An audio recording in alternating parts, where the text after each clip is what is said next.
যাকাতে ভেজাল হতে পারে, নামাজে ভেজাল হতে পারে, রোজাতে ভেজাল হতে পারে। হজ করতে গেছে বিরাট বড় সেলফি আজি, খালি ছবি তোলে।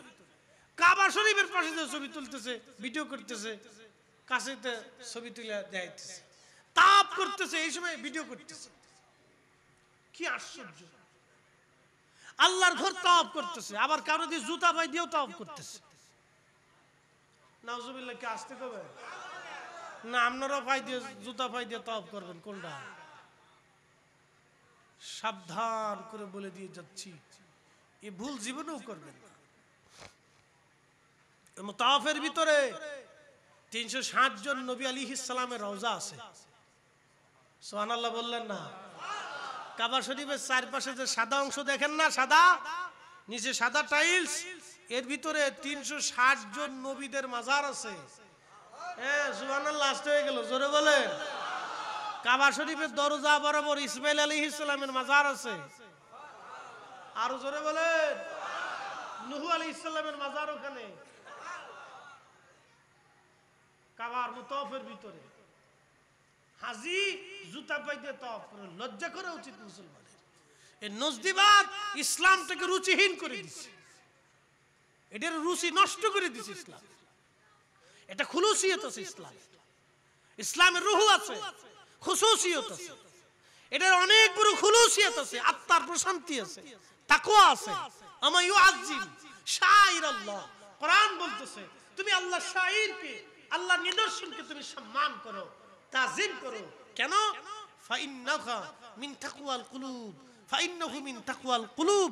এজন্যই করবা যে তোমার অন্তরের তাকওয়া, খুলুসিয়ত, খুলুসিয়তের জন্য, তাকওয়ার জন্য, আত্মার খোরাকের জন্য তুমি সম্মান করবা। মসজিদে কেউ জুতা পাই দিয়ে যায় না, কারণ কি? এজন্য জুতা পাই দিয়ে যায় না, মসজিদে মানুষ নামাজ পড়ে নতুন জুতা কিনে এনো, পাক পবিত্র জুতায় কোনো ময়লা লাগে না, তারপরেও ওই জুতা পাই দিয়া মুসলমান মসজিদে নামাজে যায় না। কারণ ফাইন্নাহা মিন তাকওয়াল কুলুব, মসজিদ আল্লাহর ঘর, এটাকে সম্মান করতেই হবে। কথা বলেন ঠিক না?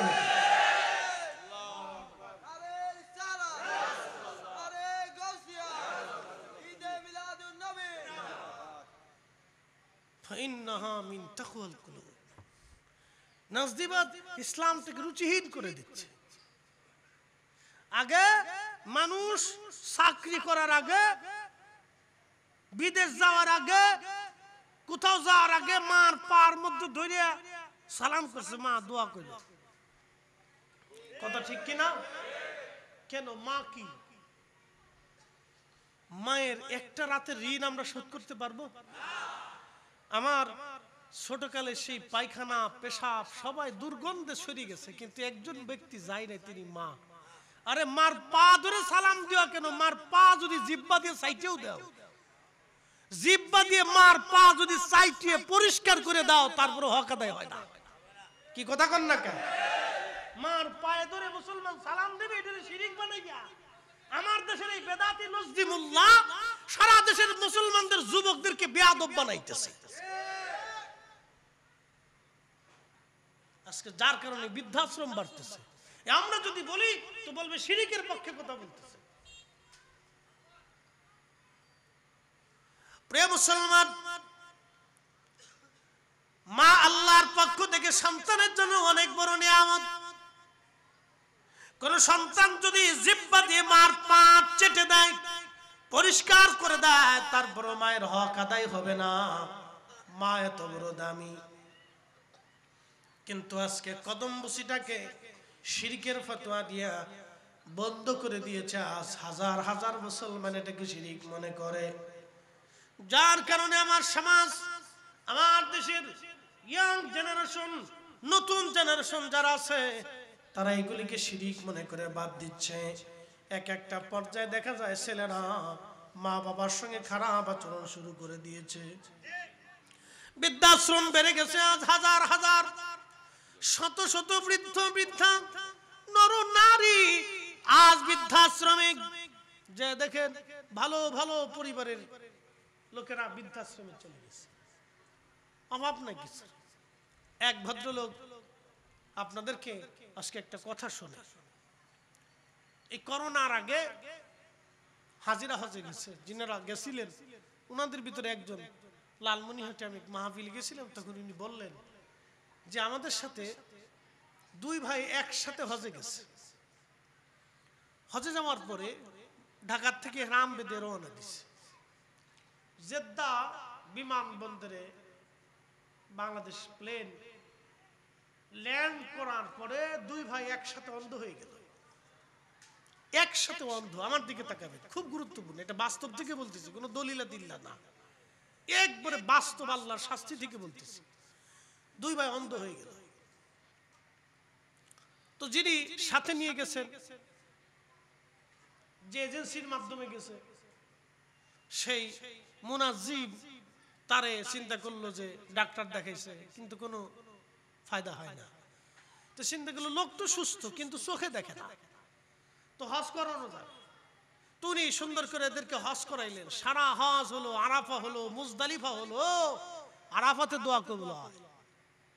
শোনেন, হাজি যখন আরাফাতের ময়দানে উপস্থিত হয়ে শুধু চোখের পানি ফেলে দেয়, সাথে সাথে তার জীবনের গুনাহ মাফ হয়ে যায়।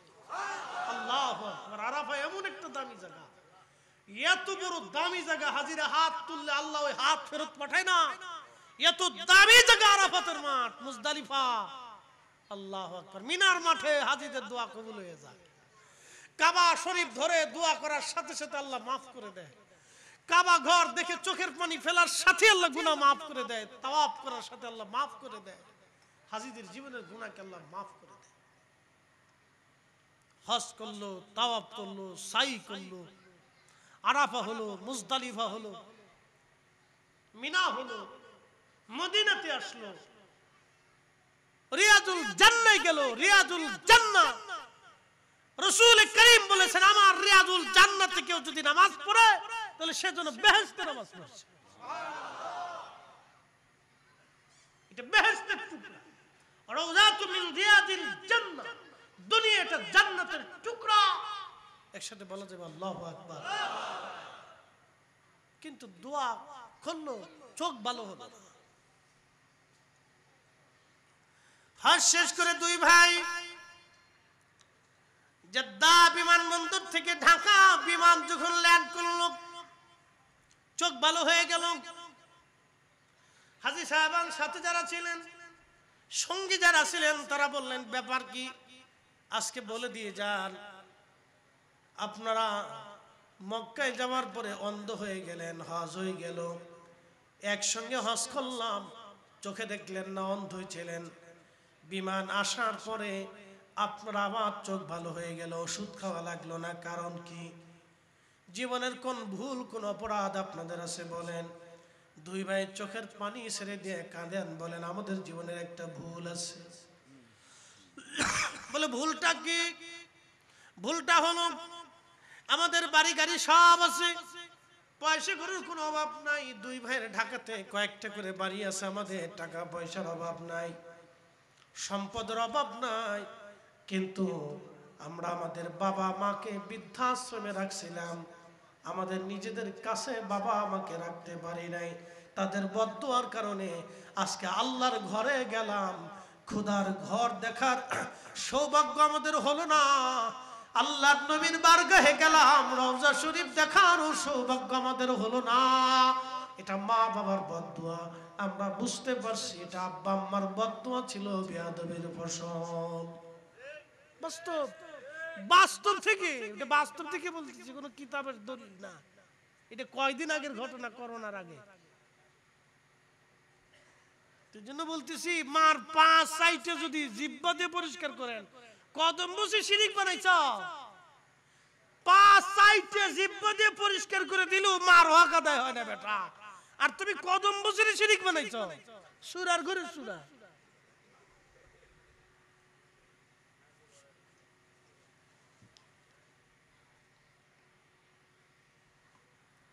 প্রিয় মুসলমান, মন খারাপ করবেন না, শক্ত ভাষায় এই জন্য বলতেছি, সমাজ অন্ধকারের দিকে নিমজ্জিত হয়ে যাচ্ছে। আর আমরা চাই আমাদের সন্তানরা আদব ওয়ালা হোক। কি কথা কোন ঠিক কিনা? আদব ওয়ালা হোক, আদব ওয়ালা হোক। আগের জমানার স্ত্রীরা স্বামীর পায়ে ধরে সালাম দিত। এখনকার সলিম ভালো আছো? ঠিক আসতে কোনকে জোরে কর। এই সলিম সকালে বাজারে নাস্তা নিয়ে এসো, রান্না করতে পারবো না। কি কপালের আলার বউরি, এই বউ যার নসিবে জুটছে ও দুনিয়ার থেকে জাহান্নাম দেখে গেছে, ওর কপালের সুখ নাই। বুঝতে পারছেন? আদব আদব আদব, ডোন্ট মাইন্ড, মন খারাপ করবেন না, দুঃখের সাথে বলতেছি, এটা নাম আদব। আগের জমানার দাদি নানীদের কাছে জিজ্ঞেস করেন, প্রত্যেক দাদি নানীরা তার স্বামীর পায়ে হাত দিয়ে সালাম করত। জিজ্ঞেস করেন, যান আপনার মাকে জিজ্ঞেস করেন, আপনার বৃদ্ধ মাকে যে জিজ্ঞেস করেন।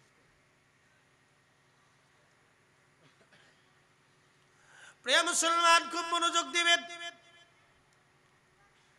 হযরত সাইয়্যিদুনা ইব্রাহিম আলাইহিস সালাতু ওয়াস সালাম কাবা শরীফের পাশে যারা যাবেন দেখবেন মাকামে ইব্রাহিম, ইব্রাহিম আলাইহিস সালামের কদম মোবারকের ছাপ পাথরের সঙ্গে আজও লেগে আছে। হাজার হাজার বছর আগে, হাজার হাজার হাজার হাজার বছর আগের কথা।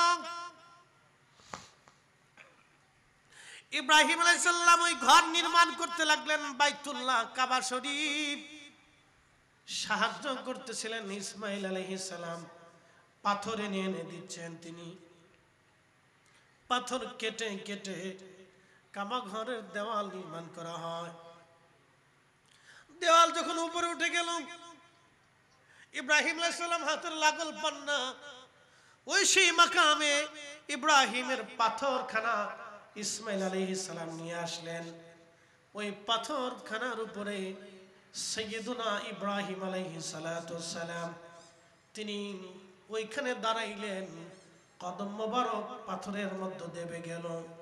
এখন আমরা ইঞ্জিনের মাধ্যমে, লিফটের মাধ্যমে আমরা উপরে উঠি, কিন্তু সাইয়্যিদুনা ইব্রাহিম আলাইহিস সালামের পাথর কাউকে উঠানো লাগে নাই।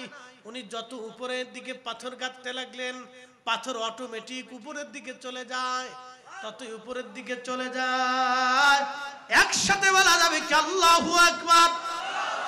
পা মুবারকের দাগ বসে গেল, এখনো আছে মাকাম ইব্রাহিমের কাবা শরীফের পাশে যে একটা ছোট্ট আপনি আয়না দিয়ে, গ্লাস দিয়ে ওটা ঢেকে রাখছে, খুব সুন্দর দেখা যায়।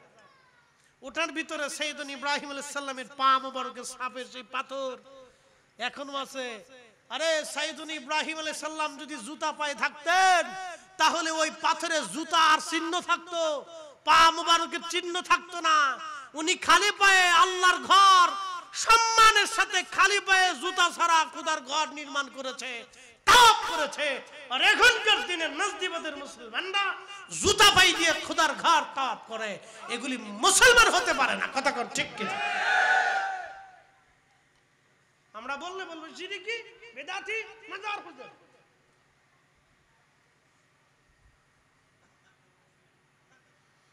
এই জন্য আল্লাহর শাইর গুলিকে সম্মান করতে হয়। এটা তাকওয়া, খুলুসিয়তের জন্য, তাকওয়ার জন্য, ইখলাসের জন্য করতে হয়। প্রিয় মুসলমান আমার,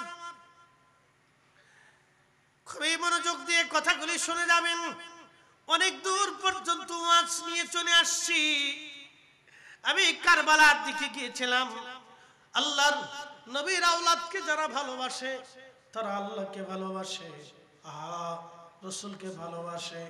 তাদেরকে যারা কষ্ট দেয় তারা আল্লাহর নবীকে কষ্ট দেয়, এবং আল্লাহর হাবিবকে যারা কষ্ট দেয় তারা আল্লাহকে কষ্ট দেয়। এই জন্য আজকে আপনারা যারা এই মাহফিলে আসছেন, দিছেন, সহযোগিতা করছেন, মহব্বত রাখছেন, সবাই কামিয়াবি। একসাথে বলা যাবে না সুবহানাল্লাহ? ওই যে বলছিলাম, নামাজে, রোজাতে, জিকিরে, ফিকিরে, হজে, তাওয়াফে ঝামেলা আসতে পারে, কিন্তু আল্লাহর হাবিবের মহব্বতের চোখের পানির ভিতরে কোনো ঝামেলা নেই। এই কথা কন না কেন? ঠিক না বেঠে? এই পানিতে ঝামেলা আছে? নবীজির তাজিমে যে দাঁড়াইয়া সালাম দিচ্ছেন ঝামেলা আছে? ঝামেলা নাই। রাসূলের দুরূদ শরীফ যখন পড়েন তখন ঝামেলা খুব ইখলাসের সাথে হয়। চোখের পানির ভিতরে কোনো ঝামেলা নাই।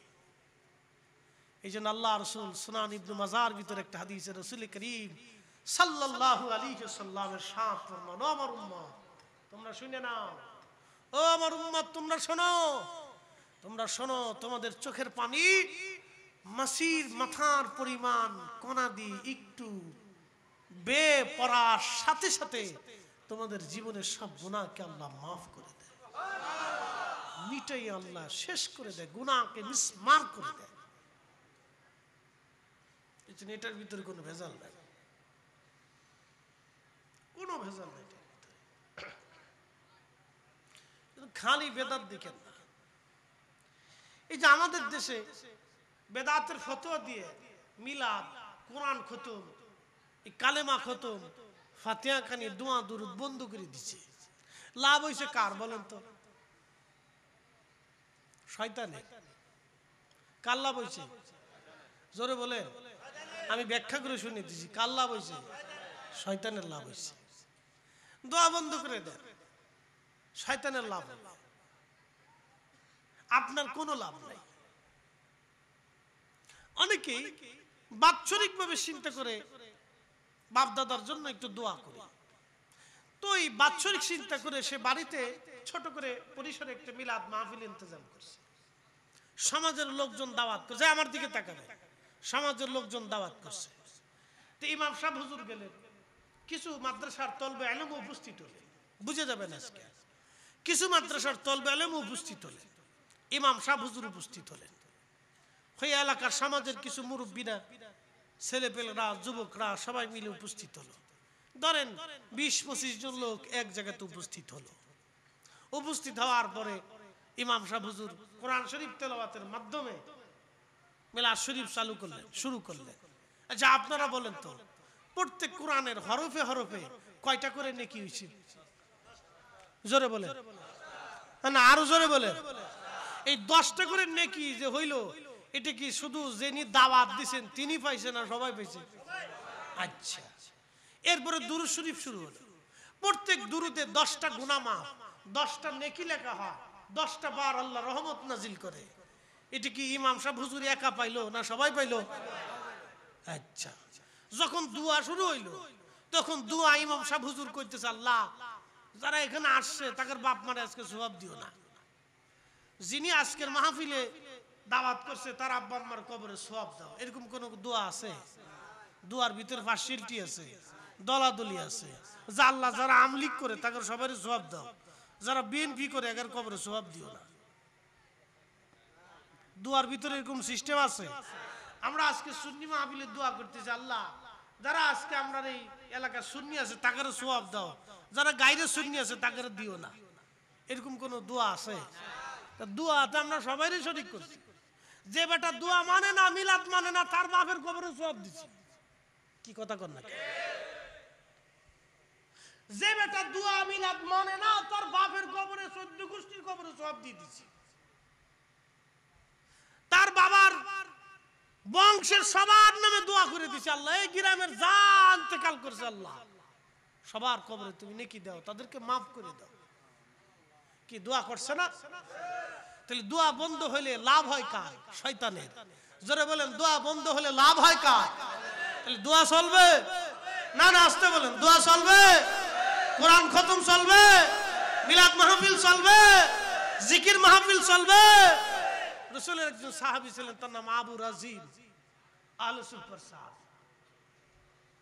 ওনার জীবনীর ভিতরে আল্লাহ রাসূল ওনাকে বলতেন, এ আবু রাজিল, তুমি যত পারো তোমার জিহ্বাকে আল্লাহর জিকির দিয়ে সিক্ত রাখো, কারণ যত সময় তুমি আল্লাহর জিকির দিয়ে জিহ্বাকে সিক্ত রাখবা তত সময় আল্লাহ তোমাকে সালাতের মধ্যে গণ্য করে নেবে। আসতে হয়ে গেল না? জোরে বলবেন না সুবহানাল্লাহ? হ্যাঁ, বুঝে যাবে রাসূল করিম সাল্লাল্লাহু আলাইহি সাল্লামের কথার কত দাম। আল্লাহর নবী বলেন, আবু রাজিল, যত সময় তুমি তোমার জিহ্বাখানাকে আল্লাহর জিকিরে সিক্ত রাখবা, তত সময়টা আল্লাহ তোমার আমলনামায় সালাত বলে গণ্য করে নিবে আমার আল্লাহ। আবু রাজিন রে, যদি তুমি জিকিরের মজলিস পাও, ওই মজলিসের মধ্যে তুমি বসবা, আল্লাহ যেন তোমার জীবনে কল্যাণময় করে দেয়। একবার জোরে বলা যাবে কি সুবহানাল্লাহ? দুয়া কিসের মজলিস? জিকিরের মজলিস। জোরে বলেন, দুয়া কিসের মজলিস? আজকের মজলিসটা কিসের মজলিস? জিকিরের মজলিস। জোরে বলেন, কিসের মজলিস?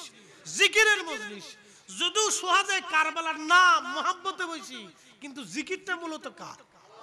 না না, একসাথে বলতে হবে, কার? তো যে বেদাত বললো ওর মতো কপাল পোড়া দুনিয়াতে আর আসেনি।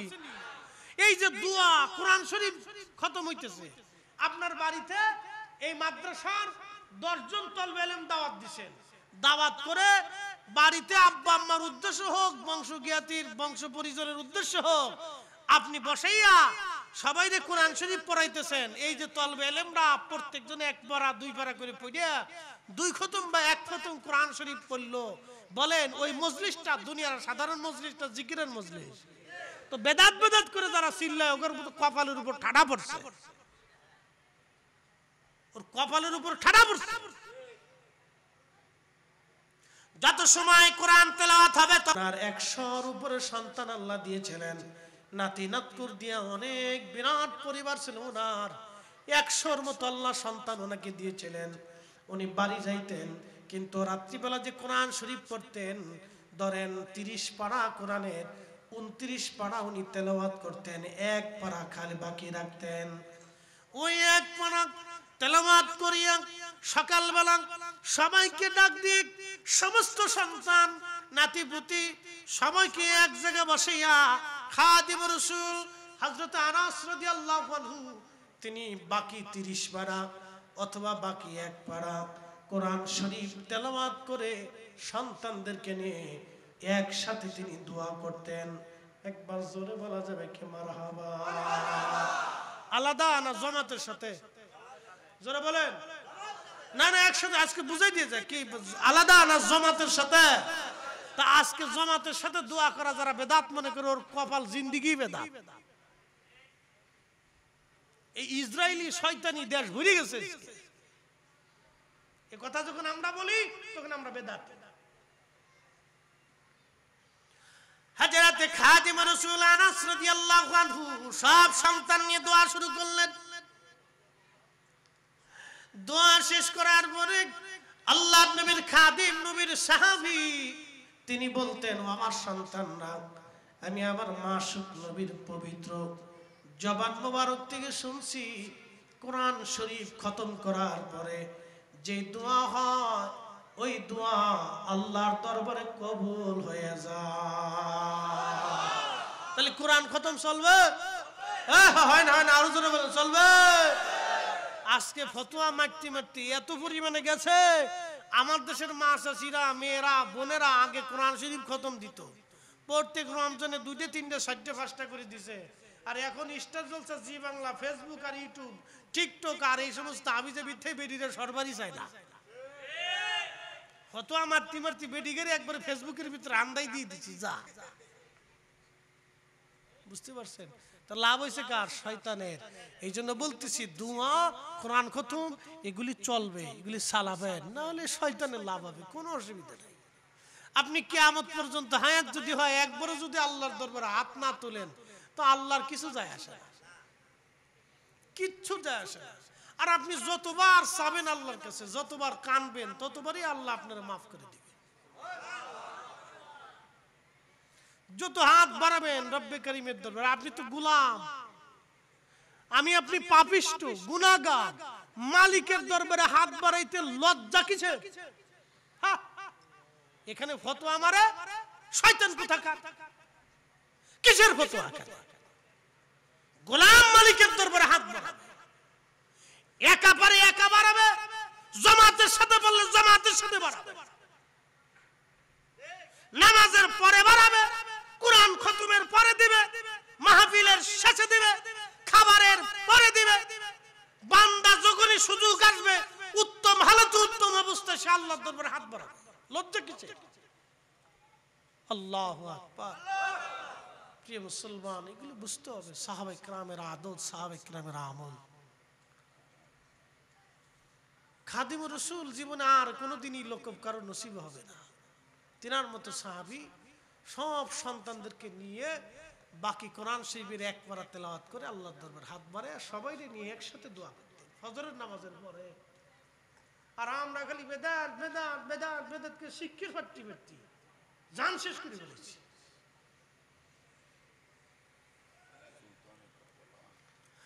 প্রিয় মুসলমান আমার এদিকে না, যেহেতু শুহাদায়ে কারবালার মাহফিল, এদিকে আমি ফিরে চলে যাচ্ছি। চন্দনাইশবাসী মনোযোগের সাথে কথাগুলি শুনে যান। আহা, উনাদেরকে যারা ভালোবাসবে, আল্লাহ রসুলকে তারা ভালোবাসবে, আল্লাহর নবীকে যারা ভালোবাসবে, আল্লাহকে তারা ভালোবাসবে, আল্লাহকে যারা ভালোবাসবে, জান্নাতি জান্নাতি জান্নাতি আমার রব আমার মালিক তাদেরকে জান্নাতি বানায় দিবে। শুহাদায়ে কারবালার অনেক দীর্ঘ আলোচনা, লম্বা আলোচনাতে আমি যাব না, শুধু আলোচনার ভিতরে একটা আলোচনা আনি, মনোযোগ দিয়ে যাবেন।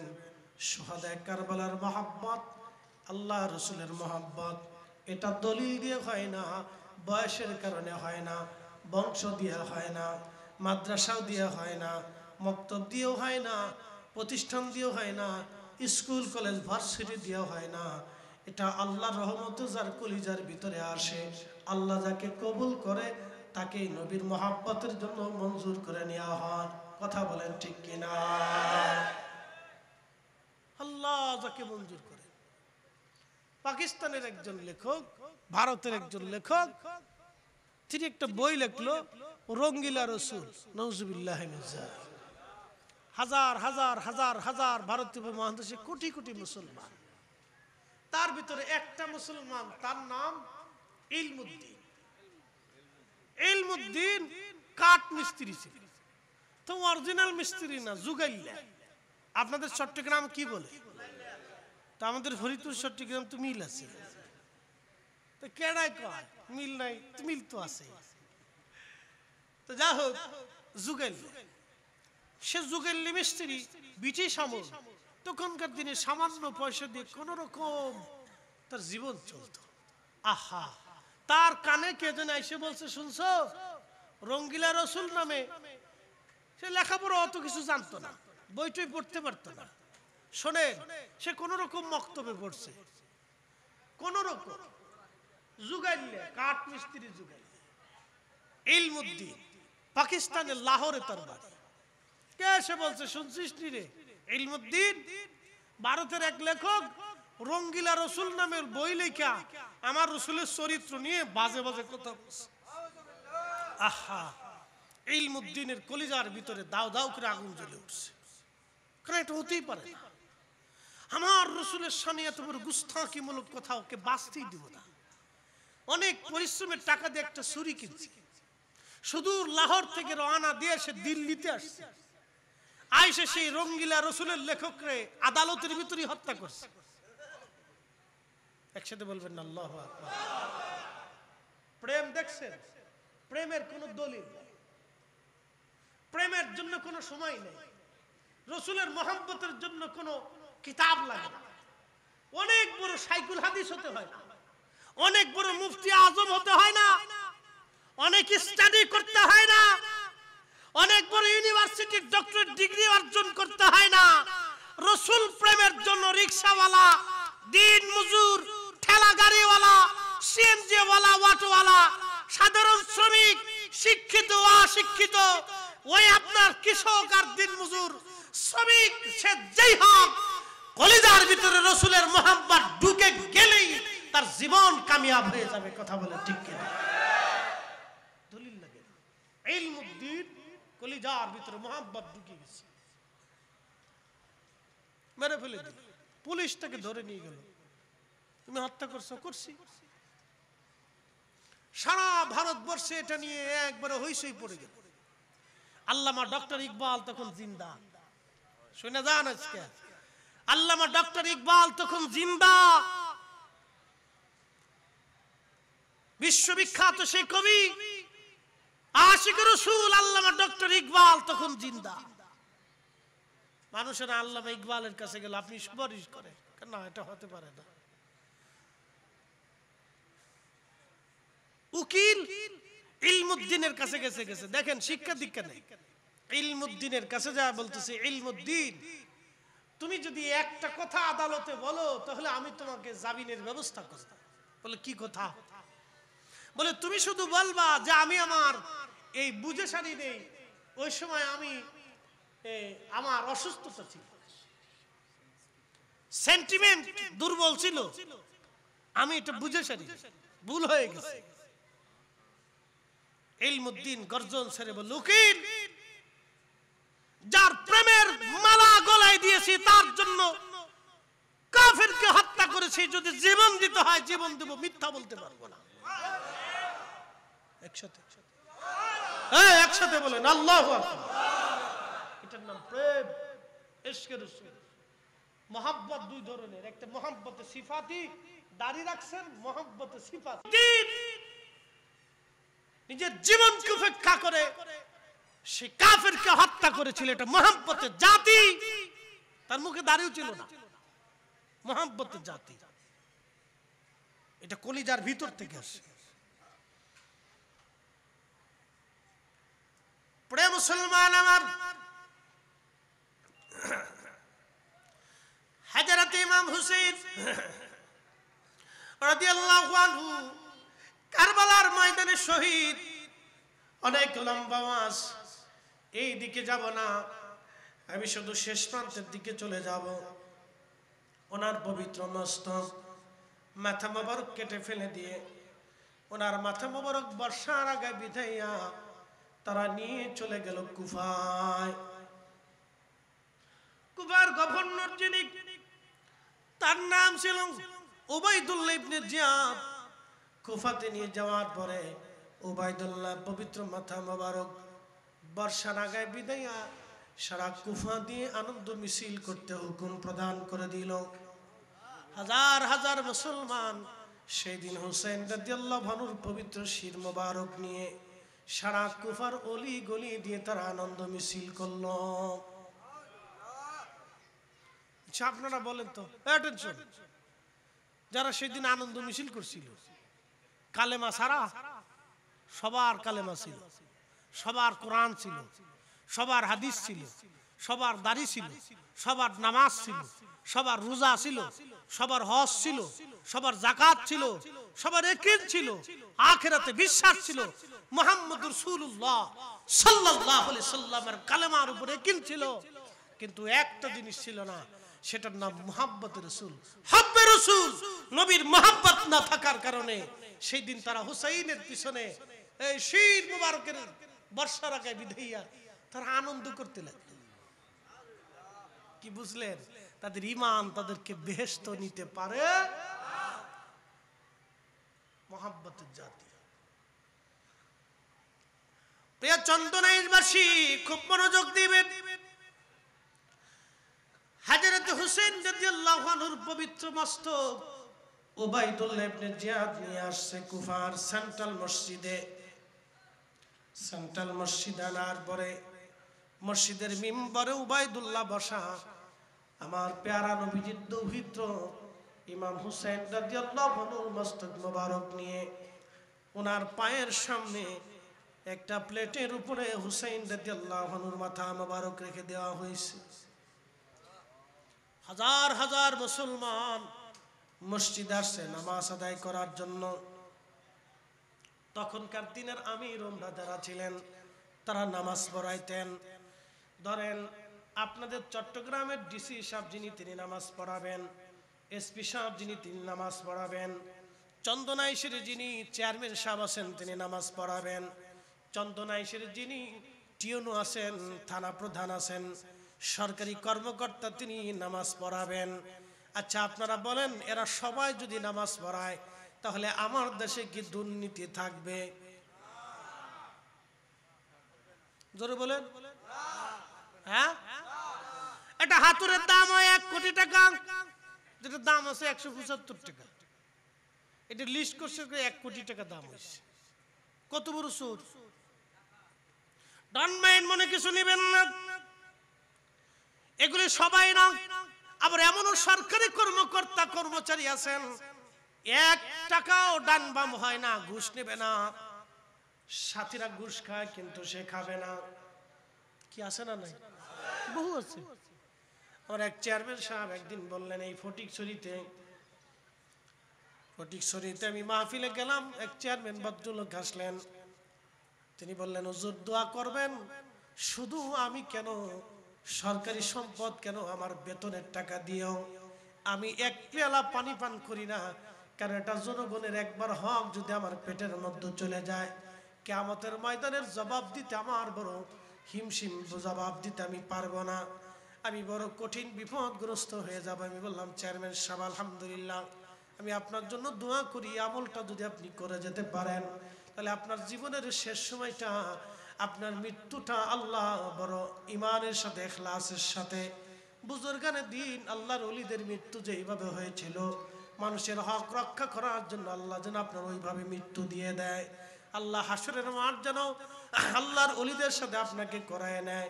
আমি তার জন্য দোয়া করলাম। এরকম বহু চেয়ারম্যান, বহু সরকারি কর্মকর্তা আছে, কি কথা বলেন, ঠিক কিনা? আবার এমনও আছে চোরের ঘরে চোর, বিরাট চোর, বিড়ি পর্যন্ত ছাড়ে না। ওরে বাপ রে বাপ, মানুষ হয় কেমনে আল্লাহ জানে, মরার চিন্তাটাও নেই। কয়দিন আগে তো দেখছেন ছাগলে চোর ধরাই দিছে, কি কথা কন না, ছাগলে চোর ধরাই দিছে। এরকম বহু আছে। আবার এরকম বিরাট বড় অফিসার, 1 টাকাও ঘুষ নাই, সব তার জীবনের হালাল। একসাথে বলা যাবে কি আল্লাহু আকবার? ভালো মন্দ দি দুনিয়া। তো তৎকালীন সময়ের আমির উমরারা নামাজ পড়াইছে, তো বুঝতেই পারতেছেন উবাইদুল্লাহ ইবনে জিয়াদ নামাজ পড়াইতেছে। আপনারা বলেন, কেরাত যদি অশুদ্ধ হয় আপনারা কি তার পিছনে নামাজ পড়বেন? হ্যাঁ, তাহলে বুঝা গেল তারা কারি ছিল, তাদের পিছনে তৎকালীন জমানাতে বড় বড় উলামা ইকরাম নামাজ পড়েছে।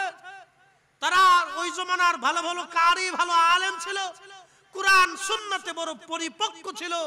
সে নামাজ পড়াইতে আসছে, কিন্তু নামাজের সামনে মিম্বরের নিচে যার মাথা মুবারক, তিনি সুলতানে কারবালা, তিনি সাইয়্যিদা শাবাবি আহলিল জান্নাহ, তিনি সেই ব্যক্তি যার শরীরের রক্ত, গোশত, চুল, চামড়া সব আল্লাহর হাবিবের দেহ মুবারকের অংশ। একসাথে বলা যাবে না আল্লাহু আকবার? বুঝে যেতে হবে আপনাকে। উবাইদুল্লাহ ইবনে জিয়াদ মিম্বারে বসা, মাথা মোবারক নিচে আজ তিনি ভাষণ দিচ্ছেন। হাজার হাজার মুসলমানের সামনে তিনি বলতেছিলেন, হে মুসলমানেরা, আমিরুল মুমিনিন ইয়াজিদের বিজয় আল্লাহ দিয়েছে। একবার জোরে বলেন নাউজুবিল্লাহ। আমাদের দেশে কারো কারো মুখে ইয়াজিদের প্রশংসা শোনা যায়, তাহলে সেই দিনের উবাইদুল্লাহ আর আজকের উবাইদুল্লাহর ভিতরে তফাৎ নাই। কথা কন না কেন, জোরে বলেন। সেই দিনের উবাইদুল্লাহ ইবনে জিয়াদ আর আজকের উবাইদুল্লাহর ভিতরে তফাৎ নাই, দুটোটাই এক কাতারেরই। আমিরুল মুমিনিন ইয়াজিদের বিজয় দিয়েছে, নাউজুবিল্লাহ। আর মিথ্যাবাদী হুসাইনের পরাজয় আল্লাহ দিয়েছে, বলে নাউজুবিল্লাহ। সেই দিন মসজিদের ভিতরে হাজার হাজার মুসল্লি, একজন মুসল্লির জবান থেকে প্রতিবাদ আসে নাই, কিন্তু মসজিদের ভিতরে একজন মুসলমান বসা ছিলেন, তার নাম আব্দুল্লাহ ইবনে আফিফ ছিলেন অন্ধ। তিনি চোখে দেখতে পারতেন না, অন্ধ, চোখে দেখতে পারতেন না। তিনি মসজিদের কোণায়, তিনি আর স্থির থাকতে পারেন নাই। এত বড় অপমান আহলে বাইত রাসূলের শানে আর সহ্য হলো না। ইশকে রাসূল কলিজার ভিতরে দাও দাও করে জ্বলে উঠল। তিনি দাঁড়ায় গেলেন, হুঙ্কার ছেড়ে বলেন, হে মারজানার ছেলে, হে মারজানার ছেলে উবাইদুল্লাহ ইবনে জিয়াদ রে, আমি ইবনে আফিফের চোখ যদি আজকে ভালো থাকতো, আমি অন্ধ যদি না হতাম রে, আজকে এই মসজিদের ভিতরে তোকে আমি হত্যা করতাম। দুশমনের রাসূলকে তুই আমিরুল মুমিনিন বানাইছো, আর আমার রাসূলের আহলে বাইত রাসূল সুলতানে কারবালাকে আজ মিথ্যাবাদী বানাইছিস। আল্লাহি আমার চোখ যদি ভালো থাকতো, আজকে মসজিদের ভিতরে তোকে কতল করতাম, হত্যা করতাম। নবীজির পক্ষে এই কথা বলার জন্য সেই দিন ইবনে আফিফকে মসজিদের বাহিরে এনে জবাই দেওয়া হলো। উনি ওনার নিজের জীবন দিয়ে দিলেন সেই দিন, কিন্তু ইয়াজিদ বাহিনীর কাছে মাথা নত করেন নাই। একবার জোরে বলা যাবে আল্লাহু আকবার।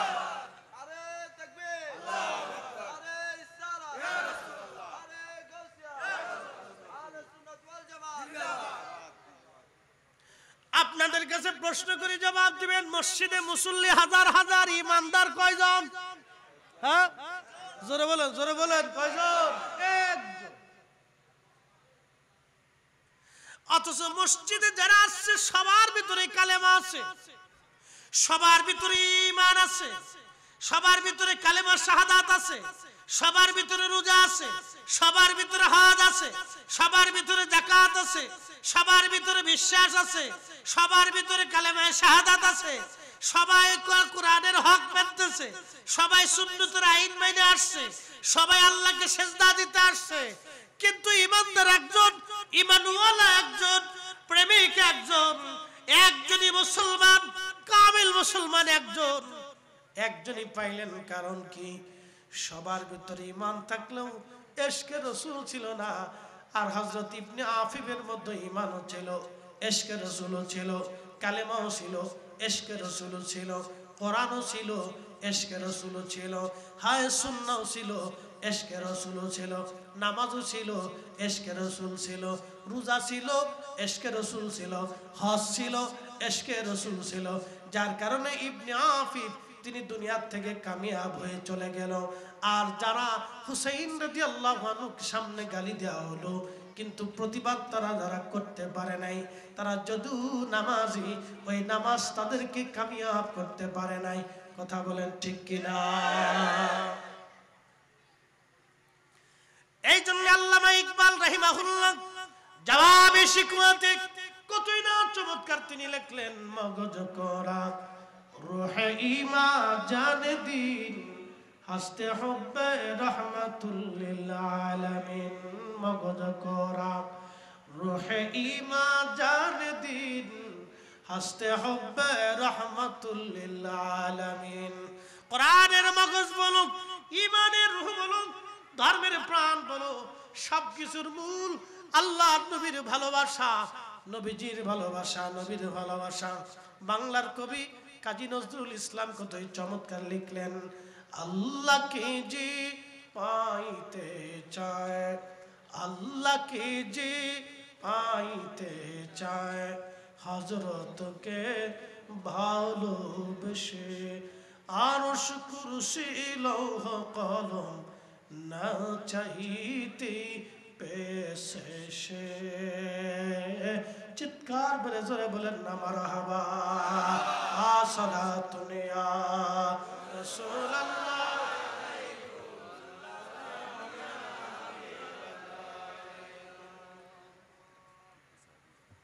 আপনাদের বুঝতে কি কোনো অসুবিধা? বেশি লম্বা করতে পারবো না।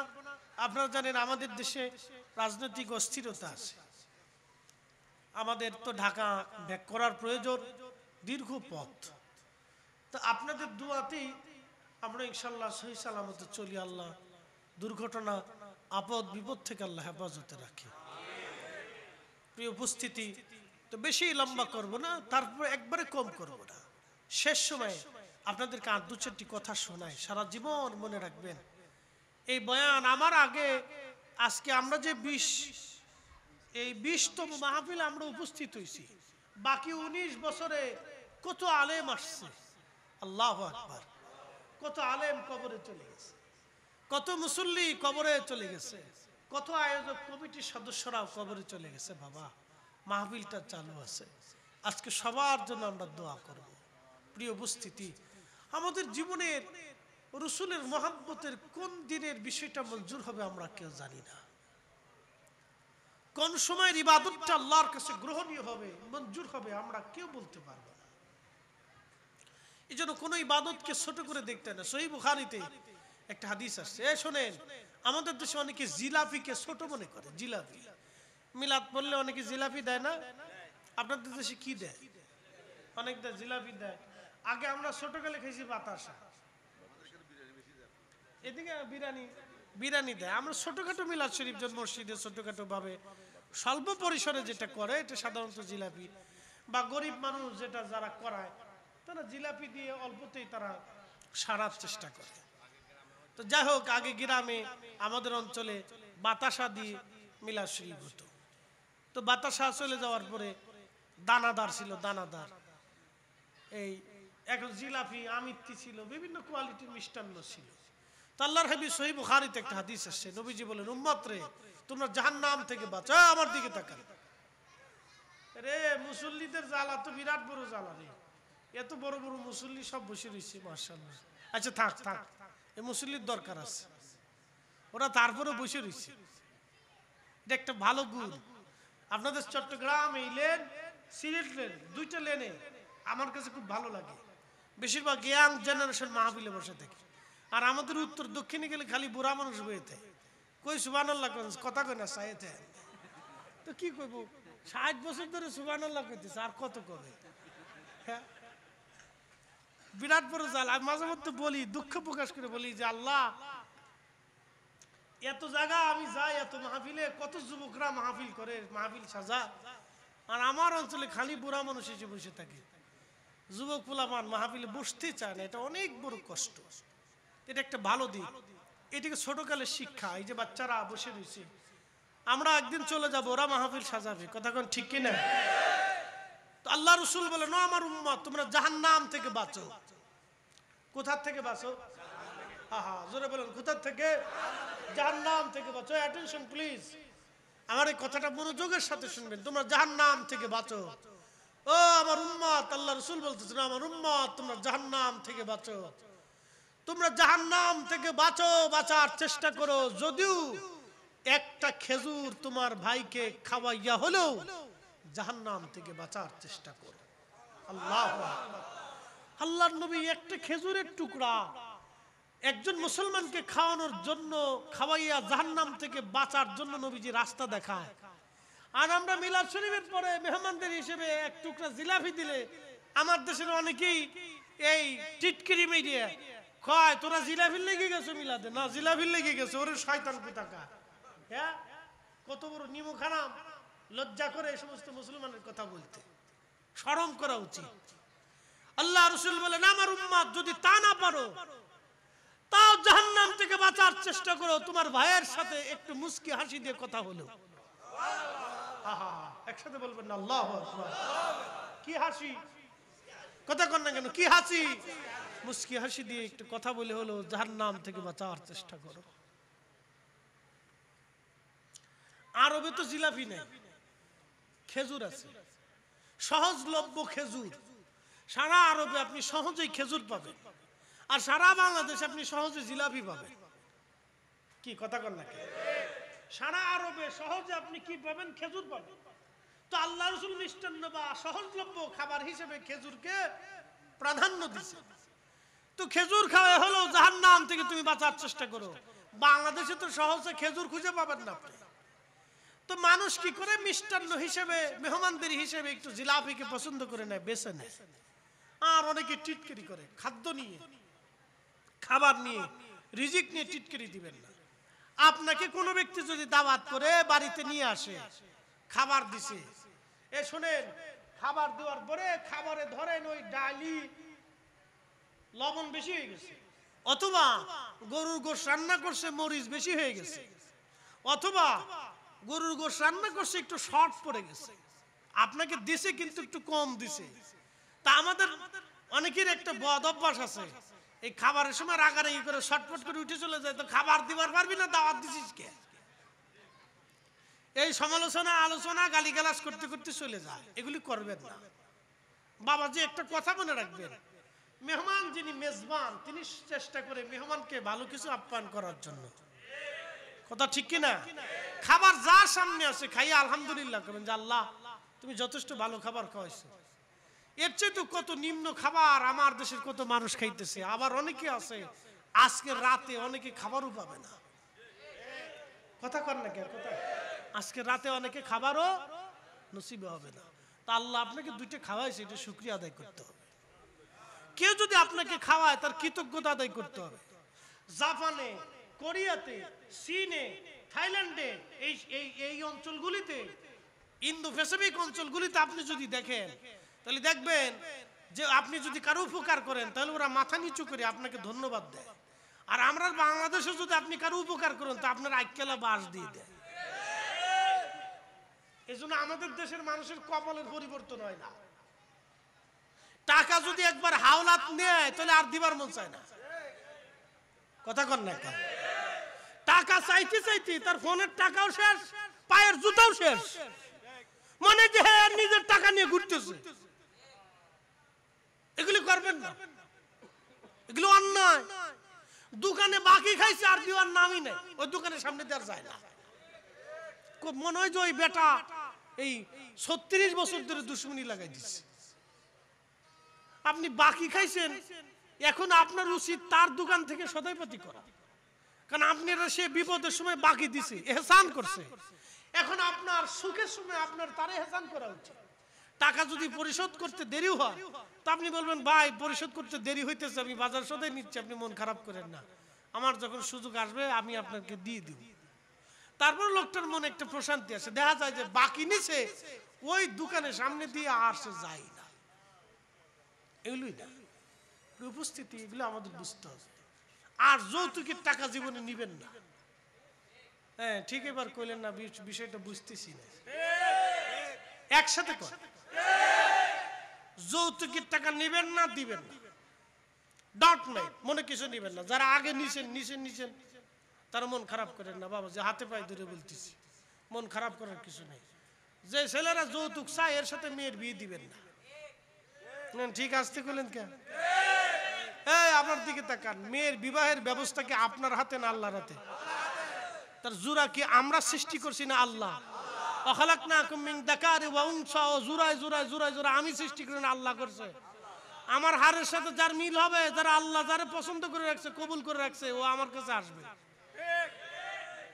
যৌতুক দিয়ে আনাইতে হবে কেন? ছোট লোকি ব্যবসা, খয়রাতি ব্যবসা, বিক্রি করে খাওয়া ভালো।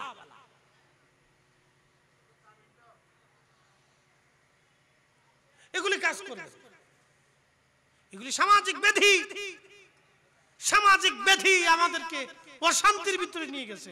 আল্লাহর কসম করে বলি, ইসলামের আইনের মতো রাসূলুল্লাহর সুন্নতের ভিতরে নবীর আদর্শের উপরে পৃথিবীতে কোনো আদর্শ হতে পারে, শান্তি কোনো কোথাও হতে পারে। যদি মানেন তাহলে আপনারা এগুলি করবেন। আল্লাহ আমাদের প্রত্যেকের তৌফিক দিক বলেন আমিন। প্রিয় উপস্থিতি, হ্যাঁ ও কামিনের টাকা সৌদি আরবে কত জানেন? 50,000 রিয়াল সর্বনিম্ন, এরপরে 1 লক্ষ রিয়াল, বাংলাদেশের 31 লাখ টাকা। এজন্য বিয়ে করতে না ফিরে অনেকে বুড়া হয়ে গেছে। আবার অনেক বুড়া 14টা বিয়ে করছে, বুড়াকালে বিয়ে করতে গেছে, নাতিরা বিয়ে দিতে নিয়ে গেছে দাদারে। চিন্তা করতে পারছেন কি পাগলের দেশ? হ্যাঁ পুরা পাগল, পুরা পাগল মনে করি আমি। আল্লাহ রসুলের তরিকা এটা না। আল্লাহর নবীর তরিকা ছিল যত সহজ ভাবে, যত কম ভাবে এহসান করিয়া, কাবিন বেশি না করিয়া, কম করিয়া, ছেলের এহসান হোক মেয়ের হোক, সুন্দর বিবাহের ব্যবস্থা করাইতে। একসাথে বলবেন না মারহাবা। আমার বিয়ে করার সময় আমার চাচা শ্বশুর বললো কাবিন 5 লাখ দে। আমি বললাম না 1.5 লাখ দেন। আপনাদের চট্টগ্রামে এটা স্বপ্ন দেখে না যে 1.5 লাখ টাকা বিয়ে করবে, এটা স্বপ্ন হবে না, ডোন্ট মাইন্ড। আমি বললাম 1.5 লাখ দেন, আমার যেটা এখন সামর্থ্য আছে এইটা দেন, আমি 5 লাখ দিতে পারবো না এখন। তা বলতেছে না চাচা আমরা জামাই 5 লাখই দিয়ে দিই। আমি বললাম কাকা একটা কথা বলি, আমি একজন আলেম মানুষ, আপনার মেয়েকে বিয়ে করতেছি ছেড়ে দেওয়ার জন্য না, তা আমাদের একটা জীবন হবে, সংসার হবে, ভাগ্য ভালো হলে আপনার মেয়ে আরো অনেক কিছু পেতে পারে, ফাইতে পেতে 1 কোটি টাকার সম্পত্তি পেয়েছে, লাভ হয়েছে না লস হয়েছে? হ্যাঁ, এবার বুঝলাম এগুলি করবেন না। এত কাবিন দিয়ে 10 লাখ 20 লাখ 30 লাখ দিয়ে একবার বাধাই ঠিক দিছে, কাবিনের ডরে অনেকে বিয়ে করবার চাবে না, এগুলো অশান্তি। বিবাহের কাবিনকে বিবাহকে সহজ করে দেন, একসাথে বলবেন না মারহাবা। কি করে দেন? সহজ করে দেন, বিবাহকে সহজ করে দেন, কঠিন করবেন না, ফেসায়া গুছায়া লাখ লাখ টাকা নষ্ট করার দরকার, সহজ করে দেন। প্রিয় উপস্থিতি, এটা আপনাদের সামাজিক ব্যবস্থা। আমার ওয়াজে 2-4 জন চেঞ্জ হইলে হইতে পারে, না হইতে পারে, এটা একটা প্রথা হয়ে গেছে, এগুলো আস্তে আস্তে আস্তে আস্তে কমিয়ে আনতে হবে। আল্লাহ তৌফিক দিক, সবাই বুঝ দিক, বলে না আমিন। এই সামাজিক 2-4টা কথা আর কি, তো এগুলি আমরা এই আল্লাহ রসুলের সুন্নতের দিকে চলে আসবো, বেশি কমও না বেশি উচ্চও না। আমাদের আব্বাজান আদম আলাইহিস সালামের বিয়ে হয়েছে নবীজির 3 বার দুরূদ শরীফ পড়াইয়া। আর জোরে বলেন না, না একসাথে বলেন আল্লাহু আকবার। সহজে না কঠিনে? জোরে বলেন, আরো জোরে বলেন। আল্লাহ যদি কইতেন আদম রে, তোমার স্ত্রী হাওয়া রে এই জহরত মণিমুক্তা সোনা দানা এগুলি না দিলে আমি বিয়ে দেব না, দিয়ে নিয়ে আসো, যাও কামাই রুজি করে নিয়ে আসো, কাজ বাজ দিতেছি এটা করে নিয়ে আসো। আল্লাহ এটা করেন, বলে বিয়ে পড়াও। ইমাম মুল্লা আলী কারি আল মাউরিদের মধ্যে লিখতেছেন বিয়ে পড়াও, বলে দেন মোহর কোথায় পাবো?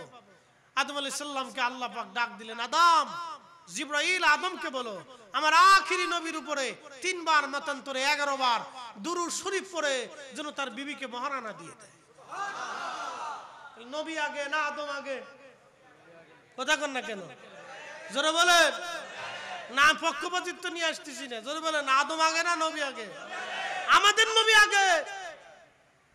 আদম আলাইহিস সালামের বিয়ে হয়েছে আমাদের নবী দুরূদ শরীফ পড়াইয়া। একসাথে বলেন আল্লাহু আকবার। এজন্য সমস্ত ভালো কাজের আগে দুরূদ শরীফ দিয়ে শুরু করলে ও কাজে বরকত হয়। এজন্য আমাদের দেশে আগে ঘরে ঘরে বাড়িতে বাড়িতে মিলাদ হইতো, নবী দুরূদ সালাম হইতো, এগুলো আগে দিয়ে শুরু করলে বরকত হয়। এর হাকিকত ভেঙে দিয়ে গেলাম আজকে। আল্লাহ আমাদের প্রত্যেকের তৌফিক দিক, বলে না আমিন। প্রিয় বন্ধুগণ, আমার আলোচনার শেষ প্রান্তিক একটা ঘটনা আপনাদের সামনে উপস্থাপন করি, খুব মনোযোগ দিয়ে কথাগুলি শুনে যাবেন। 530 হিজরি 470 বছর পর আওলাদে রাসূল শহীদ হইলেন 60 হিজরিতে। আর ঘটনাটা 530 হিজরি। বর্তমানে যে গাজা শহর, এই গাজা শহরের আগে নাম ছিল আসকালান। এই আসকালানে হযরত ইমাম হুসাইন রাদিয়াল্লাহু আনহুর মাজার শরীফ ছিল। ইমাম হুসাইনের মাজার শরীফ 2টা। একটা মাজার শরীফ হচ্ছে মাথা মোবারক বিহীন, শুধু দেহ মোবারক কারবালাতে, আর পবিত্র মস্তক মোবারক শের মোবারক নিয়ে যাওয়া হলো সিরিয়ার দামেস্কে। ইয়াজিদ বলল বর্ষার আগায় ঝুলাইয়া সারা সিরিয়ার দামেস্কের অলি গলি দিয়ে আনন্দ মিছিল করো, ঘুরাও। সারা এলাকার অলি গলি দিয়ে আনন্দ মিছিল চলতেছে।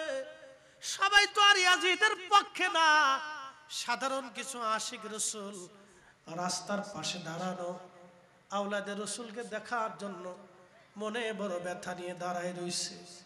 একজন আশিক রাসূল পবিত্র মাথা মুবারকের পাশে দাঁড়াইয়া তিনি কোরআনের আয়াত তেলাওয়াত করতেছিলেন এইভাবে, আম হাসিবতা আন্না আসহাবাল কাহফি ওয়ার রাকিমি কানু মিন আয়াতিনা আযাবা।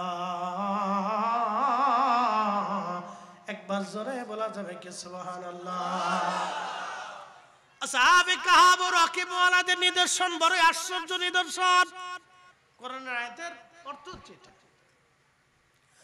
ঠিক তখনই হুসাইন রাদিয়াল্লাহু আনহুর মস্তক মুবারক, জবান মুবারক খুলে গেল।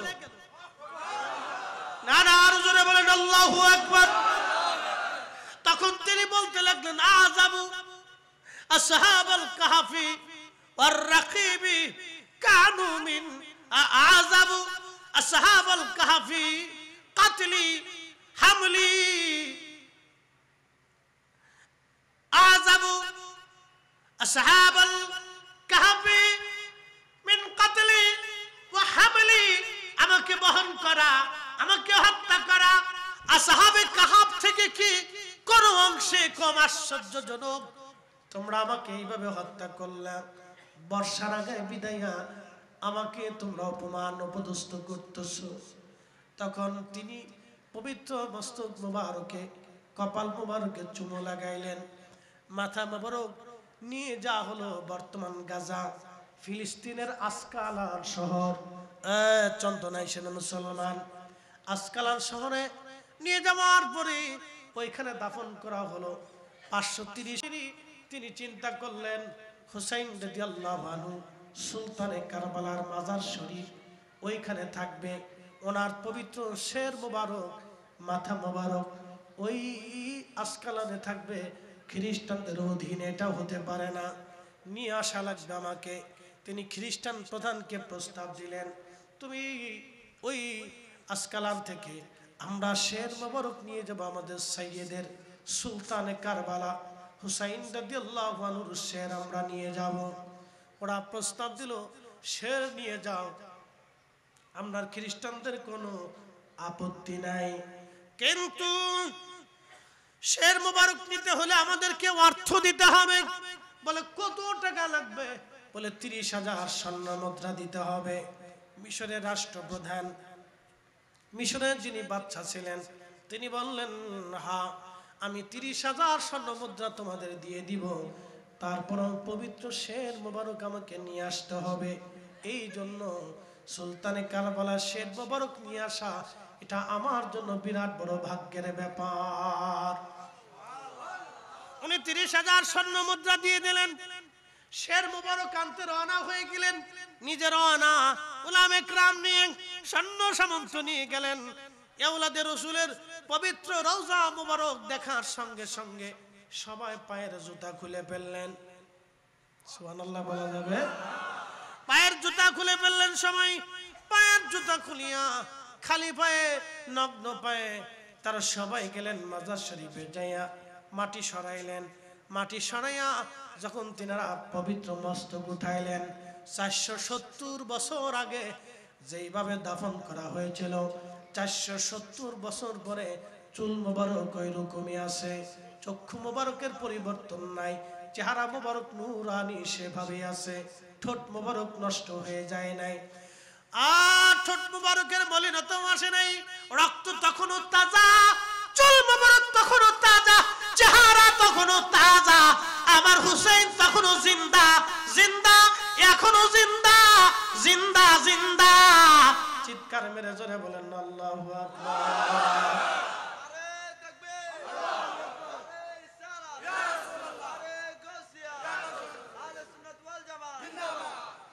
তাহলে আপনারা বলেন তো, আমাদের নবী আসে না নাই? জোরে বলেন, আরো জোরে বলেন। তাহলে প্রিয় নবীর রওজা মুবারকে কোন হাজী যদি যায়, সুন্নি হাজী আশিক রাসূল যখন যায়, তখন তারা চোখের পানি ধরে রাখতে পারে না, সে কান্না করে, সে জানে আমি বারগাহে রাসূলের দরবারে আমি হাজির হয়ে গেছি, আল্লাহর নবীর সামনে আমি হাজির হয়ে গেছি, এখান থেকে আমাকে হাজের মঞ্জুরিয়াত, আমাকে সুপারিশের মঞ্জুরিয়াত, মেহেশরের নাজাত, আল্লাহর সন্তুষ্টি নিয়ে যাওয়া লাগবে, কারণ রসুল খুশি, আল্লাহ খুশি। কথা বলেন ঠিক কিনা? এ সবজ গম্বদ ওয়ালে মঞ্জুর দুআ করনা, জব वक्त नजर आए आका दीदार अता करना, दीदार आता करना। मैं कब्र अंधेरी भी घबराऊंगा जब तन्हा, मैं कब्र अंधेरी में घबराऊंगा जब तन्हा, इमदाद मेरी करनी आ जाना रसूल अल्लाह, इमदाद मेरी करनी आ जाना रसूल अल्लाह। रोशन मेरी तुर्बत को लिल्लाह जरा करना, जब वक्त नजर आए आका दीदार अता करना, दीदार आता करना। सलातुन या रसूल अल्लाह अलैकुम, सलातुन या रसूल अल्लाह अलैकुम, सलामुन या हबीबल्लाह अलैकुम। যেন আপনাদের আজকের মাহফিল বড় কামিয়াব, 20 বছর ধরে চলমান, এটা কিয়ামত পর্যন্ত বংশ পরস্পরায় আল্লাহ যেন মঞ্জুর করেন, বলেন আমিন। অর্থ দিয়ে, বিত্ত দিয়ে, শারীরিক শ্রম দিয়ে, বিদ্যা দিয়ে, মোহাব্বত দিয়ে, উপস্থিতি দিয়ে, শারীরিক পরিশ্রম দিয়ে যারা বাগানকে সুন্দর করে সাজিয়েছেন, কেউ বিফলে যাবে না। আল্লাহ সবাইকে অবশ্যই ক্ষমা করে দিবে, কারণ আমরা এখানে আপনারা যারা করেছেন শুধুমাত্র আহলে বাইত রাসূলের মহাব্বতে, কারবালার স্মরণে মহাব্বতে আপনারা বাগান আপনারা সাজিয়েছেন। আল্লাহ আমাদের চোখের পানিকে মঞ্জুর করুক, দোয়াকে কবুল করে নিক। আমি আর বারাবারার সম্মানিত মোহতারাম সভাপতি মহোদয় তিনি আছেন, দুটি কথা বলবেন, এরপরে দোয়া হবে ইনশাআল্লাহ। তাবারুক কাছে নিবেন ধৈর্যের সাথে। আমাদের বাচ্চাদেরকে আপনারা ছোট কাল থেকে তৈরি করে উঠাবেন। সন্তানকে আপনার, আমার দায়িত্ব নিজের সন্তানদেরকে তৈরি করা, নিজের সন্তানদেরকে তৈরি করবেন আদবের সাথে, সুন্নত নববীর রঙে রঙ্গি ইশকে রাসূলের দিশা দিয়ে আমাদের বাচ্চাদেরকে বড় করে তুলবেন। আমাদের মাদেরকে, মেয়েদেরকে পর্দাতে আবৃত রাখবেন, তাদেরকে পর্দা শিক্ষা দিবেন, খাস পর্দা। ও শুধু দেখেন না পর্দা না, খাস পর্দা তাদেরকে শিক্ষা দিবেন। মনে রাখবেন, শুধু ফরিদি সাহেবের মতো পাগড়ি মাথায় দিয়ে রাস্তায় হাঁটার নাম সুন্নত না। আপনার গ্রামের আশেপাশের দরিদ্র অসুস্থ মানুষের সেবা করা, তাদের পাশে দাঁড়ানো, খোঁজখবর নেওয়া, এটা আল্লাহর নবীর সারা জীবনের সুন্নাহ ছিল। প্রিয় রসুলের কোনো উম্মত ক্ষুধার্ত থাকলে আল্লাহর হাবিব সেটা সহ্য করতে পারতেন না, নিজে না খেয়ে সাহাবায়ে কেরামকে খাওয়াইতেন। আল্লাহ রসুলের জীবনীতে দেখা গেছে, যদি কোনোদিন আপনারা মদিনাতে যান, যাওয়ার সুযোগ হয়, তাহলে আপনাদেরকে বলে দিই, আমাদের হিসাবে পূর্ব দিকে রসুল করিম সাল্লাল্লাহু আলাইহি ওয়াসাল্লামের রওজা শরীফ মসজিদে নববীর পশ্চিমে বাম পাশে, এখন সেটা মাঝামাঝি পর্যায়ে পড়ে গেছে হিসাবে, তো রওজা শরীফের বাম পাশে কেবলামুখীর অবস্থায় বাম পাশে বাবে জিব্রাইল এবং বাবুন নেসা, বাবুন নেসা দিয়ে দরজা দিয়ে একবার সোজা সামনে আহলে সুফা সাহাবীরা বসতেন। এখানে সাহাবায়ে কেরাম উপস্থিত থাকছে। এখানে একটা গাছ ছিল, আধুনিকতার সময় সেটা নাই, অনেক দিন আগের কথা, 1450 বছর আগে একটা গাছ ছিল। ও গাছের নিচে আহলে সুফার সাহাবায়ে কেরাম উপস্থিত থাকতেন। আল্লাহ রসুলের বরগাহে খাবার আসলে নবীজি নিজে খাইতেন, সাহাবায়ে কেরামকে খাওয়াইতেন। আবার যদি কোনোদিন খাবার না আসতো, আল্লাহর নবী সাহাবীদেরকে ডেকে এনে আনসারী সাহাবীদের বাড়ি বাড়ি এক একজনকে বলে দিতেন, তুমি তাকে নিয়ে যাও, তাকে নিয়ে যাও। এইভাবে নিতে নিতে দেখা গেছে 10-20 জন সাহাবীর আর কোথাও দাওয়াত হয় নাই, যাওয়ার সুযোগ হয় নাই। আল্লাহর নবীর আল্লাহর হাবিবের বাড়িতে যা খাবার থাকতো নিজে বসতেন, ওই সাহাবীদেরকে নিয়ে খাইতেন। এটা ছিল আল্লাহ রাসূলের সুন্নাত। এই জন্য আপনারা শুধু আমাদের মতো সুন্দর পাগড়ি মাথায় দিয়ে হাঁটবেন, এটাই সুন্নত না। সুন্নত এটার ভিতর সীমাবদ্ধ না। গ্রামে আশেপাশে আত্মীয় স্বজন প্রতিবেশীরা ক্ষুধার্ত আছে কিনা আপনাকে খোঁজ নিতে হবে।